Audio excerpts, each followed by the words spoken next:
Hey, this is Jake Berry with Cabin Fever, and I've got Coach Tom Lee from the Pioneer Diamondbacks. And Coach, you guys had a tremendous year last year. You're bringing back probably one of the best quarterbacks the Valley's ever seen, and Eddie Lee Marburger. And you finally got to finalize your schedule. Coach, how's that feel? It feels good. It's been an up and down roller coaster here the last, 4 or 5 months, whether we're going to play, not play, do this, do that.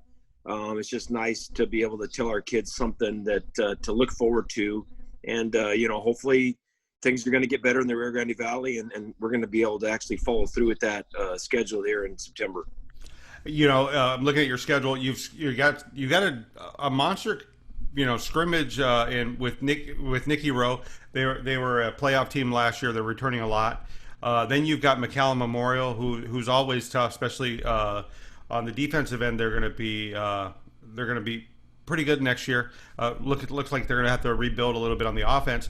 But then you got Roma, Sherryland, Mission Vets, and then you've got a non-district game in Week 5, which is PHA Southwest before the playoffs. Talk to me about how you decided your non-district schedule.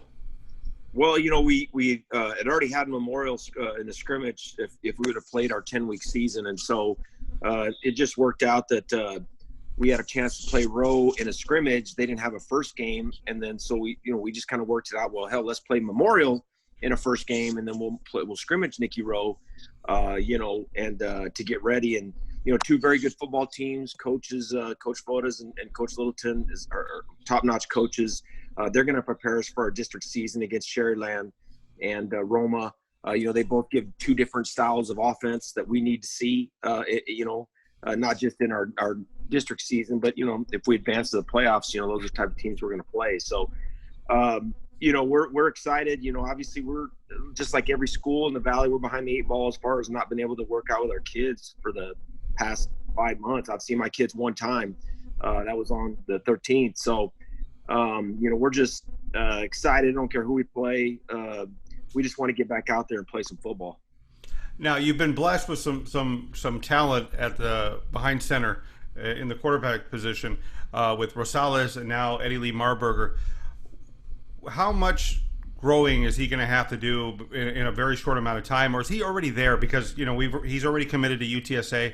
He's already the best quarterback, but how much does he need to grow from where he was last year to now? Yeah, I'll tell you what. There's one guy during all this stuff that's worked extremely hard every single day. It's been Eddie. A lot of guys could maybe just sit back on, well, I'm already signed. I don't have to do so much. They already want me. I can tell you that's not Eddie Lee. He walks the walk and he talks the talk and walks the walk. I mean, he's been working extremely hard. Some of the things that he wanted to get better at was to get faster, and so he's dropped his 40 time down into the low 4.6s, laser time. So that's just another weapon that he's going to bring to the table, not just for us, but in his future. He's got all the intangibles. We're going to open up a little bit more with him, allowing him to do some things on the field that, we haven't done with other quarterbacks. He's very smart. He understands what we want to do with the game. And so we're going to give him some freedom a little bit to change things up and to put us in good situations when we're not in them. Defenses are going to come after us. We understand that. And, and if he can be another coach back there in the backfield, that's only going to make us better offensively. We lost some huge weapons last year, with LeVar Lindo and Luke Padilla, Alan Davila. I mean, guys that are, big-time football players. We wouldn't have been where we're at without those guys. And then those offensive linemen that we lost, Brandon Rojas, Sandalio Garcia, and, Ethan Garza. We've got some things we got to do to get better, and we haven't had a chance to be with our kids. But the one thing that we've done that I think is going to benefit us is we made a great playoff run last year against 3 quality football programs, and I'm hoping that we can live, kind of live off those memories and those things that we had to learn to take us to where we need to go this year. And I have to be honest with you, I kind of like the way the schedule shapes up because it takes a lot of, I don't want to say meaningless games, but it puts you into a lot of hometown rivalry games. Sherryland, Mission Vets, and you don't have time to lose a game, because you're playing for those seedings. Yep. What was your take on this? Because you're playing both Sherryland and Mission Vets right there in your neighborhood. Yeah, I mean we got a tough schedule. Mission Vets, they were district champs in their thing last year. They went in playoffs. They've made some huge runs over the last 3 or 4 years. Coach Gilpin's got that program obviously moving in a great direction. Same with Coach Adame. I mean, we have battles every single year. And for us to all get aligned together in that small little zone, it's made it tough. And that's some friendships and some rivalries there that we're excited about. I know our kids are excited about it, and I know their kids are too. So obviously we're hoping we can play the entire district schedule, because really that number 1 seed is going to have the home field advantage, and number 2 seed could be playing a road game, in San Antonio. So, and our number 2 seed and number 3 seed in our district is going to be as good as anybody, so it's going to be a tough battle each week. We start off with Roma, and they coach Frank's got his program moving in the right direction. It's going to be interesting. It's going to be quick, and I think the team that can stay healthy and the team that can come into shape the best, I think is going to be the one that's got the upper advantage on anybody. Now, last time we got to speak before this was at realignment when you guys just found out, your divisions, where you're going to be at, and your playoffs are brutal. I mean, what you have to go against in the first round, regardless of your seed, is incredible. What was your take on that? I mean, I know we talked about it, but I'd like for people to hear your impressions about the playoffs. Yeah, I mean, we almost all of us, I think, in Division II said, hell, we should have went Division I and really made a difference in what UIL was going to do down in the Valley. Our first round game potentially could be against Bernie Champion. We played them in the third round last year, in a big game. I would say the only thing is that, our schools have been tested. Veterans has played schools in San Antonio, Sherryland. Last year was crazy, going from San Antonio South Side in the first round all the way to Pflugerville in the second round, and then back into the Dome in the third round. So I think all those things are going to help all of our programs when we get to the playoffs. But Jake, you said it. I mean, Bernie Champion, Kerrville Tivy, Alamo Heights, Medina Valley, Lockhart, those are schools that are perennial in the playoffs every single year, and they're good football programs. They've been 2-3 rounds deep before as well. So that first round game is going to be like a third round game. And the team that's, is ready, and the team that can handle all the pressures is going to be the team that comes out on top. Now, you guys had a tremendous offense last year. Can you guys, and losing what you lost, can you rebound and put the same type of numbers up that you had last year? We got some good kids coming back. We got a couple of young kids that, obviously they're young. They didn't play varsity last year. We're real excited about them. But, stepping up from freshman JV level into the varsity level, especially when you don't have a 10-game season, 2 scrimmages and some non-district games to get them ready, they're going to have to grow up very quickly. We have talent. There's no doubt. Tristan Castillo's coming back. He's going to play some receiver and running back. He had 51 catches for us last year out of the backfield. Gavin De La Garza, who was the leading receiver in the Valley until he got hurt against Sherryland, he's back. I think the layoff here, the extra months, has helped us get healthy a little bit. So those 2 guys are very dynamic. JJ Snyman's going to be a third-year varsity guy. We don't know where we're going to play him. He works inside, he works outside, got great hands, has worked extremely hard during the quarantine. We got a young kid named Joseph Graham, who probably had 28 touchdowns last year receiving on the freshman level. Guy ran on all 3 of our varsity relay teams this year as a true freshman, runs a 4.5 40, got great hands. So we're looking for some big things from him. And then you got some guys, Mikey Ramos, Sippy Martinez, that look a little bit like LeVar and Luke, both of them over 6 feet, got great hands. Mikey was our punter and our kicker last year, played a little bit of receiver and some quarterback for us. So we've got weapons coming back. Like I said, you can't replace Luke and LeVar and the production that they had. But I think as a whole, as a group of receivers, we have a lot more depth than we had probably last year.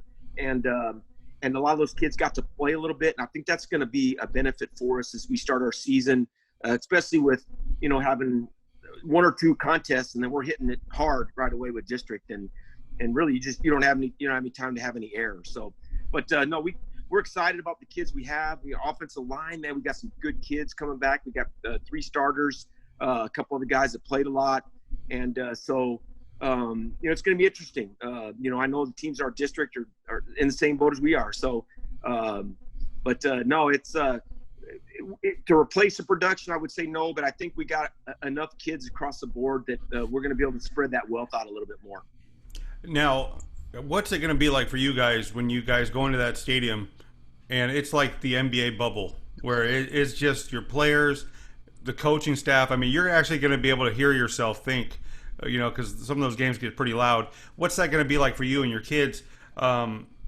It's something you guys haven't experienced unless you coach really freshmen.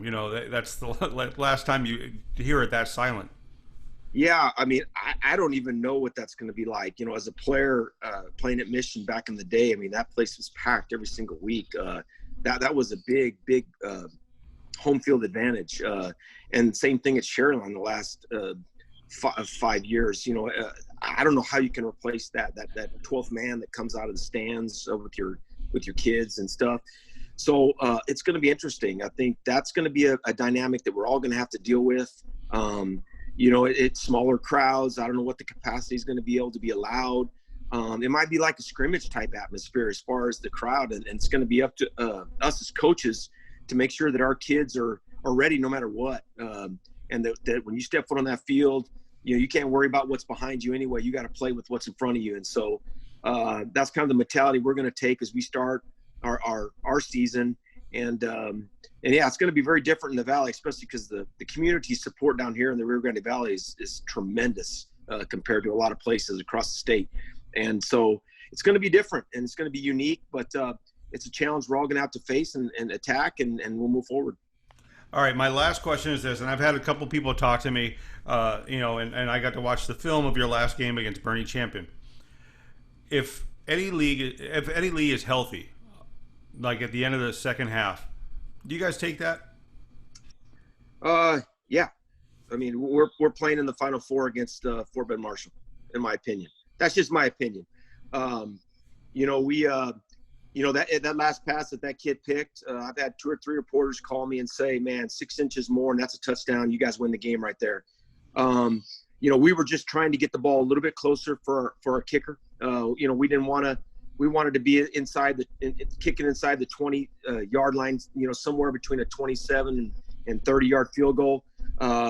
And the option that we had on that last play was really for Eddie to, if nothing was really there, great, just run, get us out of bounds. We have a timeout.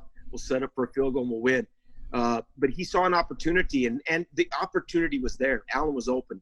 Like I said, 6 inches higher, it's a touchdown, and we're not talking about it. But it was a good lesson for all of us. We throw the ball. Our goal is to throw the ball in every down. We don't run the ball very much. We don't kick the ball very much, and we live and die by it. And we did the same thing in that game. But yeah, I mean, if he was healthy, I believe that things would have been a little bit different there in that fourth quarter, the end of that fourth quarter. And but those are the breaks, and Bernie Champion made the plays when they had to, and then they made the plays next week against Cal Allen throwing the football. And that's what we're good at. So that's why I feel like we would have had a great opportunity that next week as well. And then, but it's given us a rallying call for this year. Last year our motto was, that last game we got 1 yard short against Flower Bluff Calhoun. We went for 2 to win the game. This year was, we're not going to have that happen to us. And it didn't. We came out flying with all cylinders against Southside, played with the same mentality against Pflugerville, and we came up a little bit short. So, this year our goal is going to be FTF, which is fight to the finish.